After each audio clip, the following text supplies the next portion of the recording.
Okay, కోడల నానికి report నోటీసులు జారీ చేయడం జరిగింది. ఆయన పైన పలు కేసులు నమోదు అవడం వల్ల వాళ్ళు చేసిన పాపం వాళ్ళకే కొడుతుంది. అంతవరకే వాళ్ళ గురించి ఎక్కువ మాట్లాడడానికి లేదు. వాళ్ళు చేసిన పాపం వాళ్ళకే కొడుతుంది.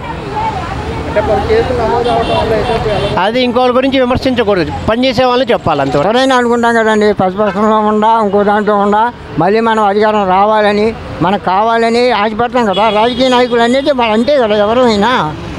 అయితే మనం చేసే పనులు బట్టే మనకు పనికొస్తాననేది నా అభిప్రాయం. ఇప్పుడు వైఎస్ రాజశేఖర రెడ్డి గారు ఉన్నారు, ఆయన ఎన్నో చేశారు, ఆయన బాగా పైకి తీసుకెళ్ళారు.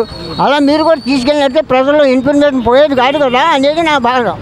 మీరు కూడా పేర్లు రాసుకోండి, ఏ బుక్లో రాసుకుంటారో మీ బుక్స్లో రాసుకోండి, ఎవరిని ఉపేక్షించిన వదిలిపెట్టేదే లేదని చెప్పేసి కూడా అంటున్నారు. అయ్యా ఏ పుస్తకాలు రాసుకున్నా ఎన్ని రాసుకున్నా కోర్టులు అనేవి ఉన్నాయి, న్యాయస్థానాలు అనేవి ఉన్నాయి. వాటిని మించి మనం ఎవరూ ఏమి వెళ్ళలేం కదా.